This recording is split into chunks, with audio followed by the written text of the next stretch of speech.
everybody. I just wanted to say welcome back, and I'm so glad that you're here to join me.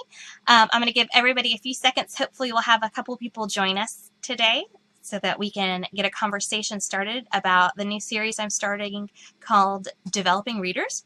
And I'm hoping it's something that you'll find useful in your classroom. This is something that I've written that's specifically for second grade. So if you're a second grade teacher, this is definitely for you. If you're a first grade or a third grade teacher, there are pieces of it that you could use at different times in the year. So you might find some of the information useful. So as people are coming in and joining us, if you will make sure, I'd love to know what grade you teach and your location. So in the comments below, if you will just comment where you teach at or where you live and also the grade that you work with. And hopefully you'll be able to find some information today that will help you with the readers in your classroom. So the reason I started this new series is that I wanted to create a resource for teachers to go to help them when they are developing their reading mini lessons, because I know that mini lessons in general can be very difficult and that some areas may have a very rigid curriculum map, while other areas may not have a curriculum map at all. So, and then some people are bound by basals, and then some people have no basals, and they've only taught with a basal at a previous school, so they don't know where to go or where to start. So what I wanted to do is take all that information and see if I could give you a ready-to-use handbook for whole group mini lessons for your students in your classroom. And that's how I developed this series. It's called Developing Readers, and this is the first in this series. This is, I'm calling this, I don't know if you can see it, I'm calling this Unit 1. It's a series that I'm hoping to continue as long as you guys show interest in it. So if this is something you feel like you need in your classroom, please let me know so that I know I need to keep writing these things, because if people don't seem like they need these or the resources are already out there, it's not something that's necessary, then I will definitely put my attention other places. But if it's something it looks like you need, please let me know if it's something that you are interested in. If you have any questions during the time that I am talking to you, go ahead and jot it down in the comments. I may not address it immediately. I may come back at the end and answer it, but it helps if I already have the questions available in the comment section by the end of the video rather than waiting for everybody to comment at the end. So go ahead and leave your comment and I'll come back to them. So I wanted to talk to you guys a little bit about how I developed the unit. And I'm going to come over here, and you're going to see me looking all over the place because I'm looking at different cameras, and I apologize. I'm going to put a slide on your screen that's going to show you what it kind of looks like, and it's an itty-bitty, teeny-tiny print, so I apologize that if you can't see it. I have actually a bigger blown-up version for you guys that you can see a lot better in just a second. This is one of the pieces that are in the unit, and it is kind of how I started doing my planning, because I really started thinking about, I looked at the standards and what I felt kids needed to know in the beginning of the year to make them stronger readers. And I decided to focus on the literary strands because students are more familiar with literary standards and they're also more familiar with literary text. So it's a good place, a good comfort zone to start with your kids before you jump into informational text. So that was purposeful that I started that. And what I started doing is I started looking at some of those big ideas in the Common Core standards, and I started thinking about what was like a backbone. If I were to unpack those standards, what was a backbone that I could find in a lot of them? And so I know that in the Common Core standards, and I know that many states are not following the Common Core, like Georgia has written their own version, but they are still very similar to the Common Core. So I figured it was just a good basic place to start. That I looked at the standards where it talked about recounting stories, and I looked at the standard where it talked about discussing the overall story structure and talking about the beginning, middle, and end and how characters respond, and the very first standard about students being able to ask and answer questions. And I decided that really, if you were to look at all those standards, the backbone that kids really needed to understand in order to, before they were able to dive into each of those standards, was the story elements. Some people call it story grammar, and that's just basically character setting, problem solution, and then the events in the story. And also that setting includes place and time, which sounds really basic, and you're like, how in the world does this all flow and all relate? So I'm going to show you guys down here for my next slide, this is the larger version of how I took the ideas and how I took the idea of story elements and how it's important for students to know that and being able to recognize that in their reading and how it can apply to all those standards. So I started with them just simply being able to identify the story elements within writing, and that they also within a text, within a story. And then I wanted to make sure it include time and place with the setting, because they may not be familiar with that. They may be familiar with only place as the example of setting. So make sure you go over the concept of time also, and how that may be an inferential skill, because it may be hinted at, not necessarily 2 o'clock on the clock, but it may be fall, or it may be winter, or it may be a Saturday, so, or it may be evening time. So, you know, time is a loose term, not exactly something rigid on the clock. And then going from the idea that kids need to know story elements to retell a story, that when we're retelling a story to somebody, that we need to know the character, setting, problem, events, and solution, and that's how we're going to help us organize our thoughts. And then moving from retelling, and a retelling, from my understanding and my research that I've done, the difference between a retelling and a recounting is that in a retelling, students are telling the story based on a story they have listened to. So it's a story that they've heard. So you're moving from a retelling based on what you've heard to a recounting, which is based on a text that you have read. So now students are moving from being able to recognize character, setting, problem, event, solution, and they are using that to retell a story. Then they are reading their own story, recognizing character, setting, problem, events, solution, and something they've read, being able to write it and sequence using temporal words, which is actually a writing standard. I didn't even include it because it was a reading, this is a reading unit, but it's actually a writing standard. Being able to write a written recount of a story that they have read using the temporal words. So it's all building. First being able to identify, being able to hear it in a story, then being able to find it in a written story that you have read, and then writing about it yourself, and then relating that information and relating the character, setting, problem, events, and solution, that structure, to the overall story structure. That stories start at the beginning, and a lot of times you'll see that roller coaster where the problem will be like the conflict or the main event, the exciting part, and then it'll roll back down of the rest of the roller coaster to the end, and that's how the resolution is. And many times it is not always hard and fast rule, but many times when you have beginning, middle, and end, an easy way to introduce it to kids is to let them know that in the beginning the author introduces the characters and setting. The middle is where the problem happens, and the end is where the problem is solved. And usually the events are usually going up and over the hill. So it is applying what they know about story elements to be able to find the beginning, middle, and end of a story. And then this standard, you're going to be like, this doesn't make any sense. But I threw it in because actually it really is important. It's using illustrations to understand this text, and especially when I show you the books that I chose, you'll figure out why. But a lot of times some of those answers to the events or what's happening, or even really setting, is often found in the illustrations, so I included that in there. And then I also was thinking, okay, well, let's talk about what we could do next, and that if kids understand the story elements, that they'll understand when they're being asked questions, that when you have questions, that who questions are going to be characters, where and when are going to be setting. Now the other ones, what, how, why, that's a gamble. It could be anything. But if they have that basic understanding of story elements, then they can use what they know about story elements to answer who, when, and why questions. So I went ahead and introduced questioning into the unit right there, because why not? It applied. And then from questioning, since a lot of it was going to be talking about the character, I decided to talk about questioning and how characters responded, because the character is a story element, and how the character responds to a major event. So it all started from the big idea of story elements, and it kind of trickled down all the way to character response. And you can see the list of how I'm teaching it in order of the unit. The unit is give or take 25 days long. Some lessons may take longer, some lessons may be shorter, and I wrote the unit to include much more than 25 days of information for you, so that if you wanted it to last longer, you could, but of course you do not have to. If you were to do everything I included in the unit, it would not be 5 weeks. It would be actually much longer. So let's talk about how I organized it for you. So what I did in the unit is that I organized a unit at a glance, and there you can see it. I broke it down into day 1, day 2, day 3, and what you're going to be doing each day. So it's just like a really brief, quick look at what you're going to be covering.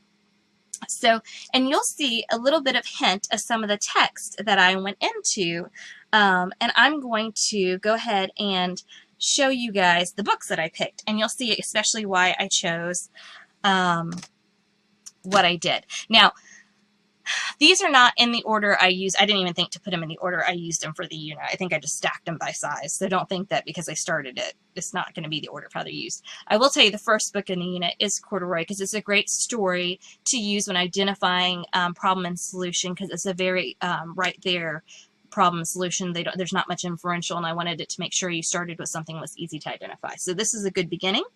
I wanted to make sure to include some text, some multicultural text, so it would be a little bit more diverse, and so I chose The Paper Crane, which is a beautiful story, and it has beautiful illustrations. And it, yet again, has a great story that is very clear story elements in a beginning, middle, and end.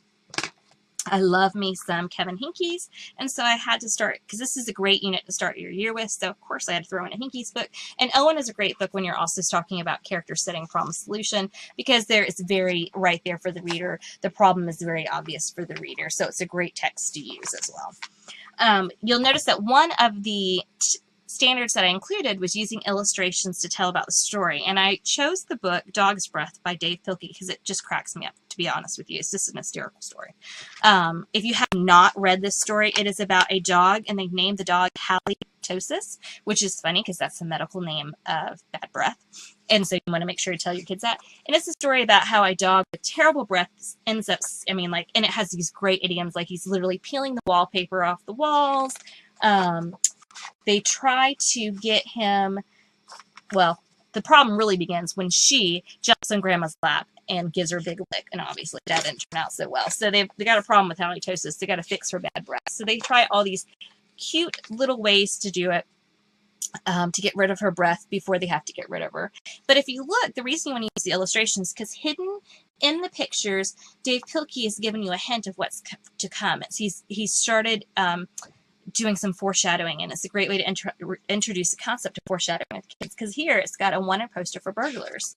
So they take Hallie to a cliff to see if they can get a breathtaking view, but she still has her stinky breath, and you can see the sun is yucky.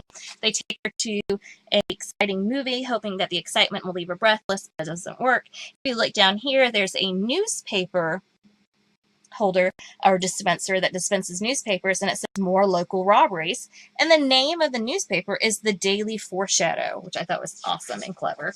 So then they go to the movie, it doesn't work. They go to the carnival, hoping she'll lose her breath on the speedy roller coaster. I mean, look at that awesome picture. Kids are going to be dying. That idea stunk too. I mean, just great language.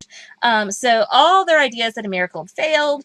So into the night, here comes the burglars that have been foreshadowed and hinted at all in the illustrations prior to this page. The burglars sneak into the home of the Tosis family, and they find the little dog. They say she's so cute. They bring her over, and she gives them a big old slurp, and she saves the day because the burglars pass out. And so it's a great, really cute story of how she saves the day and how they all live happily ever after. So it's got great illustrations, and it's funny.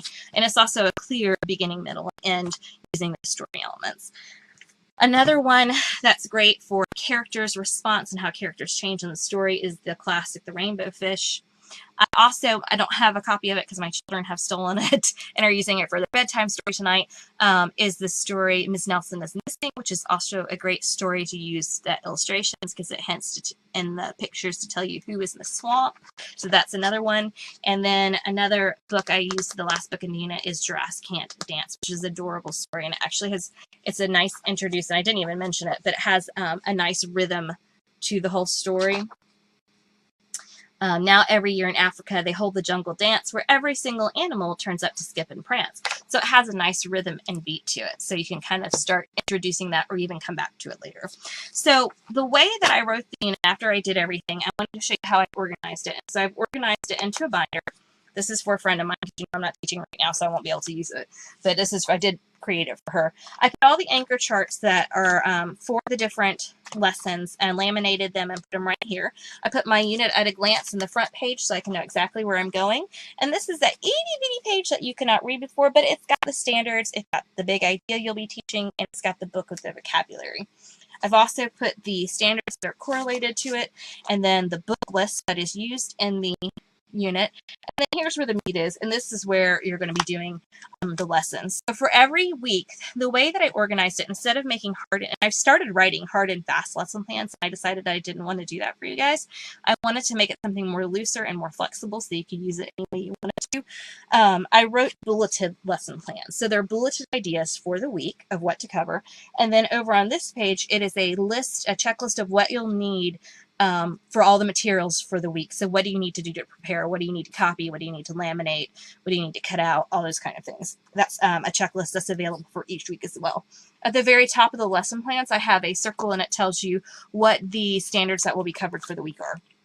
So for the first week, you're going to introduce with corduroy, and I included vocabulary cards and explicit, and you're going to see, I had the anchor charts paper clipped onto my envelope, and in the envelope, I have my vocabulary cards. There are we're teaching vocabulary 3 different times, and the lesson is going to be how to model decoding a word by chunking the word with students, and then using context clues to determine the meaning and coming up with a synonym together. So it's a big jam-packed lesson for vocabulary. Get a lot in a little bit. You'll be reading corduroy and going over corduroy, and then I wanted to relate it to the story elements, and you also will have in the unit, there's a bunch of different posters about the different elements. They're in color and in black and white, as are most of the materials in the unit, because I wanted to make sure it is something that you could choose how you printed it. And then it has an anchor chart with the story elements, and using the hand to remember each element, and that each finger is an element for character, setting, problem, event, solution. I included 2 versions. One version includes the palm being the lesson or the heart of the lesson that the character learns, but I also have a poster without that if you don't even want to introduce that. So that's something that you'll be doing the first week. I included an original text that I wrote that you can go through with students and color code the text to be able to identify all the story elements. And then after that, they can create a flip-flat book for their interactive notebooks and record the, I got stuff coming in now, record the elements, and then to make sure that they are able to identify elements on their own, I read a second grade passage. They, at the very bottom, they color code the elements, and then they can record it in a matching flip-flat book. So you can use that as a formative assessment. The reason I showed you that right there is because if you look at the very, very top, it says Developing Readers on sale tonight only. So the unit is $10 and it's on sale for tonight only for $8. And that link will take you to it. Underneath it says try 1 week of Developing Readers free, and it's got a bit.ly link. That's important because it's a link to the first week. It has everything you need from the lessons to the checklist to all the story elements poster, and it has a story hand poster as well as all the story elements posters. Also, it's a 50-page freebie for you guys to see if you want to try out the unit and to see if it's something that you're actually interested in. It was important to me that the unit was not only rigorous and meaningful, but it was also fun for students. So I've included 2 different formative assessments that you can use. One of them is with the book Dog's Breath, and in that book, kids will independently identify beginning, middle, and end. They'll write it on their halitosis cutout. This is a craft activity you can do. They identify the beginning, middle, and end on her stinky breath. So that is something you can use for a formative assessment. And then another formative assessment I have for the whole unit at the very end, this is where you use the book Giraffes Can't Dance. They create a giraffe. Isn't she cute? She's got a big old head. And then her neck is all the information. And the neck is the beginning, middle, and end of the story. But you also are tying in character response to a major event. So they have to write what the major event is and how the main character responded to the event. So that craft is also included. I wanted to make sure that there was not only a slipped over, that there was not only some formative assessments, because there's also a passage that I showed you earlier, but there's also a formal assessment, and there is a summative assessment at the end of the unit. It is a passage that is written at about the beginning of the 2nd grade level. It has 4 open-ended questions. It has the standards right next to the question so you can see what is being assessed. And they also have to fill out a graphic organizer identifying the beginning, middle, and end of the story. So that is a summative assessment. I wanted to make sure that it was more than just information for your mini lesson. So I also wanted to include lots of extra activities where kids could actually apply what they had learned in their own reading and that you could use them several times. So I created a set of additional activities, for lack of a better term. And the additional activities are things where kids could practice finding the story elements, beginning, middle, and end, and character response in their own text that they're reading. So that's something that they could do independently with a text at their instructional level while you're in guided reading if you wanted to from their book box. So for example, in here, kids are identifying the beginning, middle, and end, and it's a 3-tab flip book where kids write or draw a picture and then they write the beginning, middle, and end. I also included a checklist over here, and it has things like it makes sense, I use capitals, I did my best spelling, those kind of things. I made a similar, if you wanted them to practice finding the story elements, a similar tab book where they can practice finding and writing the story elements. Over here, they can practice writing or a telling of a story by using a flip flat book, by using, I gotta re-glue it. My glue came loose. I have to hold it. But where they could use those temporal words to help them organize their writing. And again, it also has a checklist so they can go back and make sure that their writing makes sense. I also want to make sure we had some things to do with character response. So there's 2 different flip-flap books about who's the character, what's the major event, and how they respond to the event or the challenge. Or describe the character in the beginning, describe the character in the end, and then have what caused the character to change. And this Yet To also has the checklist. So there's lots of resources for you to use where it's either for beginning, middle, and end, story elements, retelling, and character response are all things that I included tons and tons of extra materials. So these are things that kids can do with you and listen and get the instruction and learn about it in the mini lesson and then go apply it in their text in their book box. But they can also maybe apply some of it. Also would be good in guided reading. So I got a flip that for beginning, middle, and end. They could also draw the pictures and then write underneath it with beginning, middle, and end, and so on. And so there's about 16 different activities. And my favorite that I would close with tonight is the story structure hat, and it has a roller coaster to remind them that it starts at the beginning, the most exciting part is the middle, at the top, and it ends, comes back down for the ending. And so they create a hat and they write the beginning, middle, and end of any story that you choose or that they choose. So that is available in my store. If it looks like something that you're like to look at, the link is above. It says Developing Readers on sale tonight only, and that will take you directly to the link. If you would like to get your freebie where you get to try the unit, it's 50 pages. I hope you enjoy it. It's something that you could probably use no matter what. And I'm looking right now, you see me kind of looking around at different things. I'm looking at a different screen to see if I could see if there's any questions or anything that I can help you guys with before I sign out. So I'm just trying to let my computer is being slow. Oh no, it said it's not responding. Well, I may not be able to even do questions for you guys. That's sad. I'll try it over here. So that gives you guys an idea of how to look at the unit, a way that you could organize it. If you are a person who is not really big on printing the unit like I did, I actually created the unit with the intention that it would not be printed because I'm all about less paper because I'm a hot mess when it comes to having any kind of extra papers at all. So I actually, when I created it with the intention that you would not be using a ton of printing in a binder, although it is something you can do. So the way that I organized it is I made sure that each of the lesson plans are hyperlinked within itself. So if you are looking at the lesson plans for, let's just say, week 1, you'll notice that there's some blue printouts because each of those like if you need a material or some item from the pack, all you have to do is click on it in the lesson plan and it'll take you directly to the page in black and white or in color. I can't get my Facebook to respond. I don't know what it's doing, so I hope this is actually going out to you guys. If there are any questions, go ahead and just leave them in the comments and I will respond to you guys after I finish up here. I hope you have a lovely night. I hope that your week is wonderful. I hope you also join me tomorrow. Tomorrow I'll be back and I'll be talking about math this time and a simple, easy thing for students to do to develop number sense so that they can work at their own pace, their own speed, develop number sense to help them with their addition and subtraction facts so they'll be more fluent. So it's going to be a big video. I hope you have a great week.